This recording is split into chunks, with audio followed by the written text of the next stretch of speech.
আসসালামাইকুম। সবাই কেমন আছেন? আশা করি ভালো আছেন।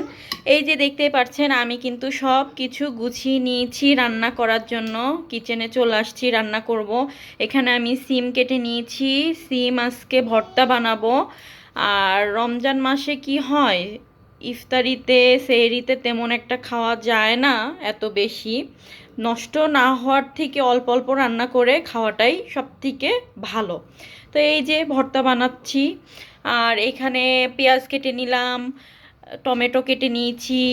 তারপরে দেখেন চুলায় বসিয়ে দিয়েছি এইখানে একটা ফ্রাই প্যান। এখানেও আর একটা ফ্রাই প্যান বসিয়ে দিয়েছি, দুই চুলায় রান্না করে ফেলবো ঝটপট করে। আর আমি এখানে এটা হচ্ছে সরপুঁটি মাছ।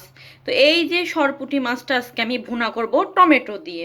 তো সুন্দর মতো ধুয়ে আমি পরিষ্কার করে তারপরে এই যে মশলা মাখিয়ে নিয়েছি, ভেজে ভুনা করব। কি আমি একটু দেখাই, আজকের ওয়েদারটা তেমন একটা ভালো না, দেখেই বুঝতে পারছেন। তারপরেও আমি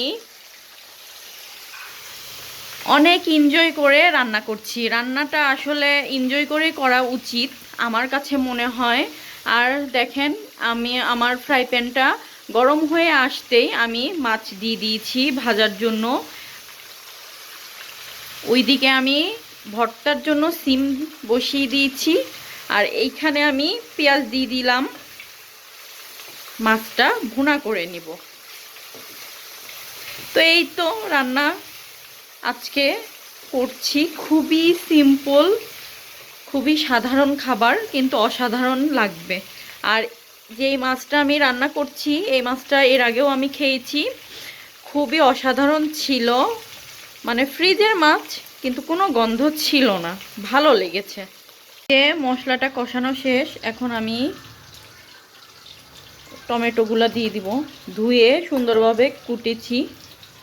এখন টমেটোগুলা দিয়ে একটু কষিয়ে তারপরে পানি দিয়ে দেব। তারপরে তো দিয়ে দেব মাছ। এখন পানি দিয়ে দেব।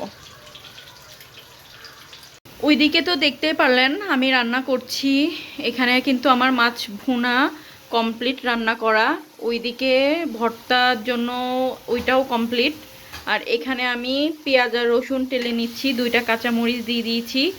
এটার কারণ হচ্ছে আমি কি করব, এই যে ভর্তা বানাবো।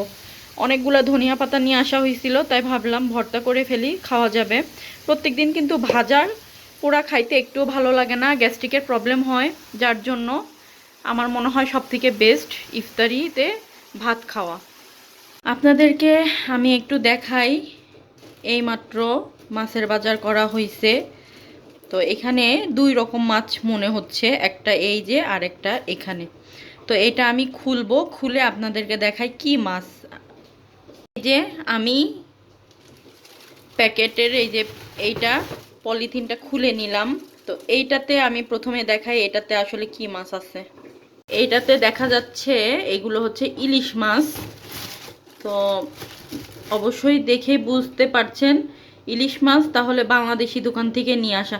আসলে বরফের মাছই পাওয়া যায় ফ্রান্সে, মানে আপনার বাংলাদেশ থেকেই এরা নিয়ে আসে ফ্রোজেন করে।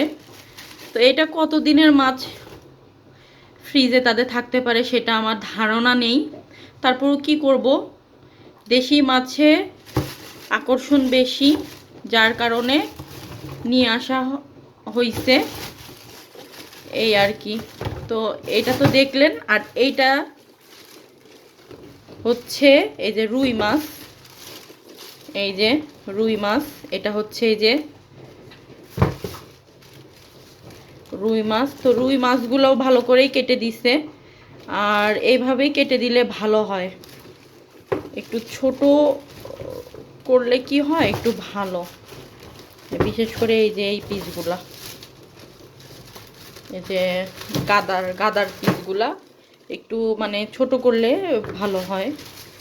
সো এই তো আজকের মাছের বাজার আপনাদেরকে দেখাইলাম আর একটু শেয়ার করলাম।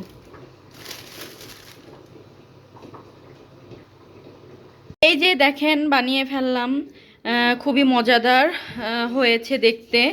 আর এই ভর্তা খাইলে একটু রুচি বাড়ে, যার জন্যই আসলে ধনিয়া পাতা ভর্তাটা করে ফেললাম। আর ধনিয়া পাতা ভর্তাটা একদম ব্লেন্ডারে করেছি, কেমন হয়েছে অবশ্যই জানাতে ভুলবেন না। আর এই তো এখানে আমি সিম ভর্তার জন্য পেঁয়াজ, কাঁচামরিচ আর আছে ধনিয়া পাতা, অল্প একটু সরিষার তেল দিয়ে লবণ দিয়ে মাখিয়ে নিব, তারপরে সিম ভর্তাটা বানিয়ে নিব। ওই যে সিমটা সিদ্ধ করে একটু তেলেও নিয়েছি, এইভাবে করলে একটু মজা লাগে। আর এইখানে তো দেখলেনই আমার মাছ ভুনাটা, সব কিছু রান্না করা কমপ্লিট, ভর্তা বানাইছি। তো কেমন হয়েছে অবশ্যই জানাবেন। আজকের ভিডিওটা সব কিছুই অল্প অল্প করেছি, কারণ রোজার মাসে এত খাওয়া হয় না, অল্প করলে যেন খাওয়া হয়ে যায়। তো এই তো ছিল আজকের ব্লগ, কেমন হয়েছে কমেন্টস করে জানাবেন। যারা যারা সাপোর্ট করেন তাদেরকে অসংখ্য অসংখ্য ধন্যবাদ। যারা যারা এখনও চ্যানেলটা সাবস্ক্রাইব করেননি করে নেবেন। আজকে এই পর্যন্তই ভিডিও। সবাই ভালো থাকবেন, সুস্থ থাকবেন। আল্লাহ হাফেজ।